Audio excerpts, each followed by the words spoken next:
Hey guys, good morning. It is Thursday, the good Lord, is it the 29th? It might be the 29th even, I'm not even sure. Sorry, I didn't get a video out yesterday. I'm just trying to, keep my wits about me, and it's been real busy and real fun at the same time.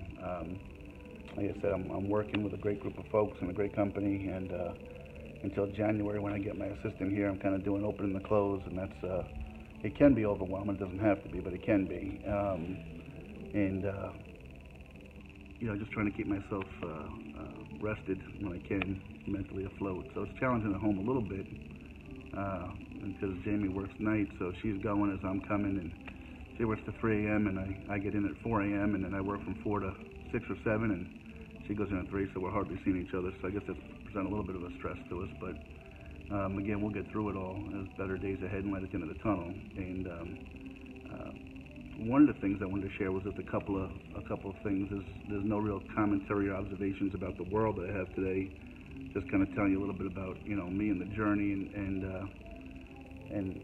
how you folks, if you're still listening out there, have truly just impacted my life, and how little things. So two things. Last night, I had before this journey, literally, I do everything in my life out of respect, and I think respect. I don't give it away very easily. I cherish love and friendship and family, and I'm not one of these guys that There's certainly good people and there's acquaintances and things like that, but I use the term friend to mean something very special. So I had probably no more than 5 or 6 people that I'd call, dear friends, and, a bunch of people, that I like and things like that. But that's changed since this journey. I've got a lot more people I really truly consider dear friends. But one of my previous longtime friends,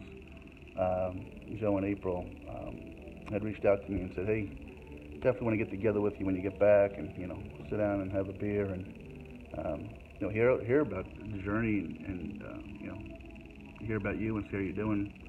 And what was neat was we made plans to get together last night after work, and I certainly didn't get a cold beer last night after work. But they've got some other friends, Bruce and Mary Jo, that I've come to know. I've met them several times, and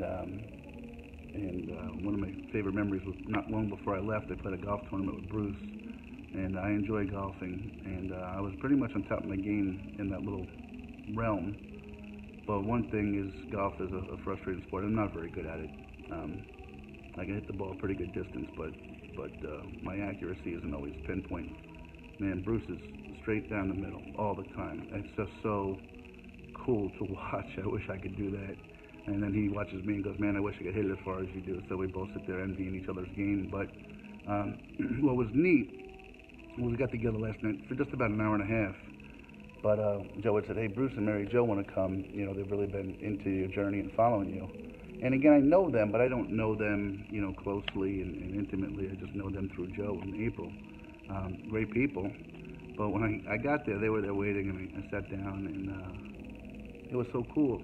Totally unbeknownst to me. This is so flattering to me. Is Mary Jo's like, I've been following every one of your videos, and I keep Joe updated because Joe's not a tech guy and a Facebook guy, so I let him know what's going on, and he tries to keep up on YouTube.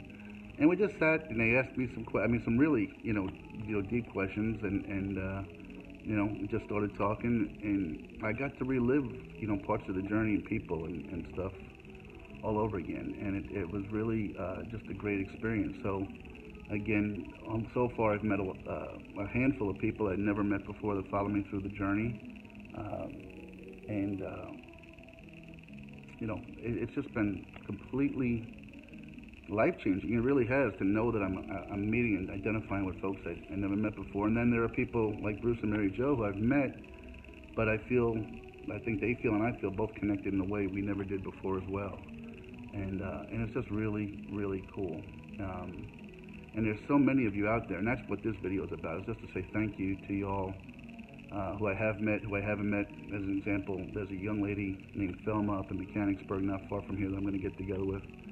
And Thelma calls herself my second mom, and she's always looking out for me along my journey. If I had the sniffles, she told me to rest. If I was tired or drained about something, she was there with the right words to pick me up. And that's continued since I've been home. She texts me, maybe not every day, but almost every day, and with a positive, something, just commenting on my videos, because sometimes I'm either frustrated or sharing something cool. And I can't wait to get and meet Thelma. And as I told you the story about Jeff, who I had met randomly in a Rutter's convenience store before I left, and he had my card and followed me in the newspaper. To that record, I did meet with Mike Argento. He's the York Daily Record reporter who did a couple of stories, did a story before I left, kind of covered a midday, and he met myself and my children, I think on Monday. I don't know when the last installment of his article will come out. But that should be coming out in the New York Daily Record as well. But I've met so many folks, and there's so many I haven't even named that I'm looking forward to meeting. So it's just been brilliant in that regard. I do confess that I haven't written anything about the book in probably 3 or 4 days, and I got to get back to that. But right now I'm just trying to survive the holidays and work and everything. It's all going to take its course. And the one thing that was really cool of Mary Jo to say last night, and Scott Redding has said it, and Jim Newmaster said it, and some others have said it.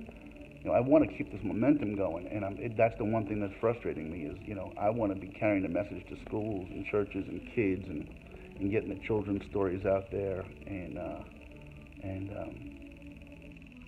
I want to be sitting down in a room for 9 hours just writing and getting the book done and sharing the stories with you guys, because it's going to be really good. And life is taking over, and I forget that Mary Jo was like, it'll take its course. It's strange. I'm 51 years old now, and I think that one of the things that I shared in the interview with Mike that came of this is that I am a different man. I'm totally committed to things. Before, hey, I want to do that, and if I get it done, great, and if I don't, that's okay too. I got me and my kids, but in that regard, I've changed a great deal. At work, I'm not more dedicated. I was always dedicated, but, there's a commitment to getting things changed in the right direction. I want to change the world a little bit. I want to share my stories. I want to share the message. I want to share the book. I want to do all of that. And yeah, unfortunately, I want to do it yesterday. And it does bother me when a day goes by and I go, man, I intended on my to-do list was write a chapter in the book or write part of the book, and I didn't get to it, and it bothers me.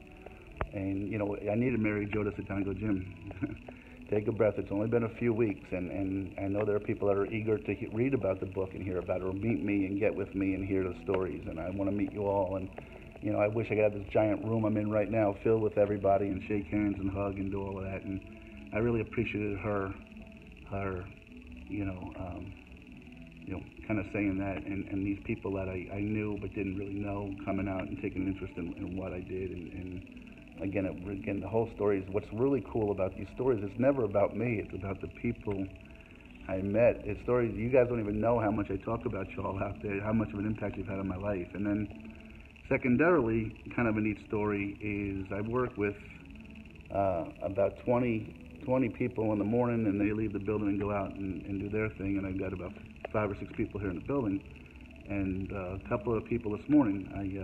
I wear 2 watches, although I broke one at work the other day. I wear my watch that works and the one my son gave me. My son gave me before I left on the journey. It means the world to me, and I got to get a new band for it because I broke it here at work when a box kind of caught on it. But I've got, Jet Smith bracelet, and I've got Papa Joe, and I've got Amanda Todd's Legacy, and I got my Route 66 thing. And I have all of these things that I wear, and people, it's not normal for a guy to be wearing that, and I guess the guys question it today.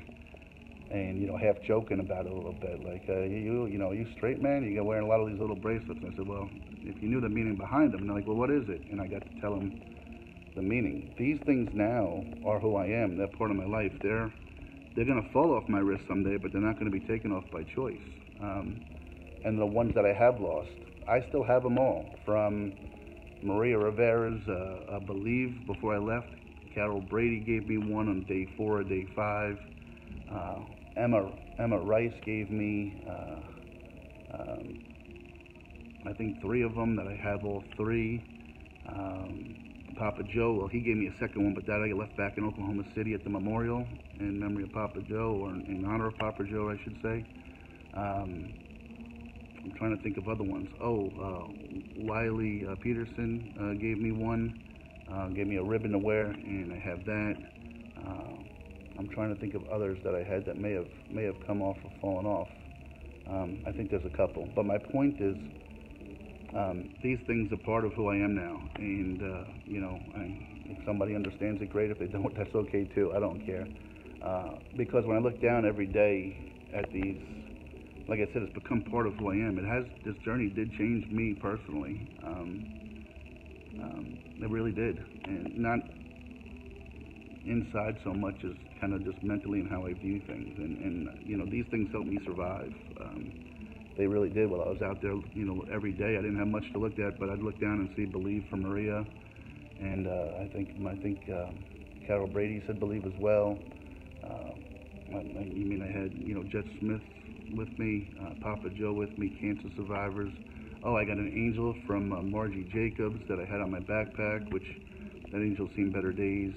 Got beat up a little bit, but those things are part of who I am. But it was cool watching the reaction again of the people. Again, they kind of did it half joking, kind of this kind of macho, hey, look at this guy with his stuff on his wrist. But then when I told them a story about Amanda Todd, how this young lady got bullied into committing suicide, and I told them about Papa Joe and his stories and how he beat cancer, and I told them about Jet Smith and pediatric strokes and how these are a real thing. And this little 5-year-old just collapsed on his floor, and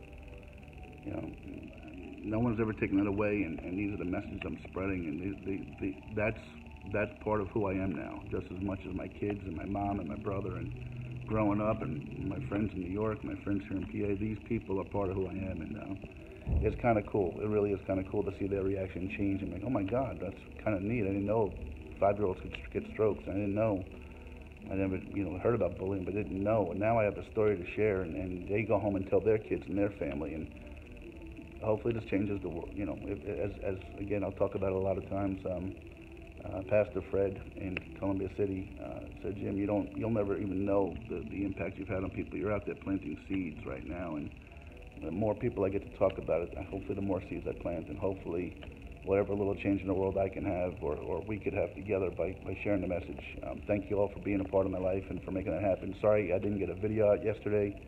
I am promising you I am committed to changing the world, and the book and the children's series and the novel and talking to schools and churches and all of those things. I absolutely am committed to it. If you're frustrated with it, I believe I am as well. If you're like Mary Jo and said, hey Jim, just take a breath, it's going to work out, just give it a little bit of time. I'm not young anymore. I don't have 40 years ahead of me, so I want to get it done. But thanks for following. Thank you to all of you, to every one of you out there that made this journey possible. Good, better, and different, and because this was really all about you. So thanks for sharing it with me and making me a better man because of it. Have a great day, guys.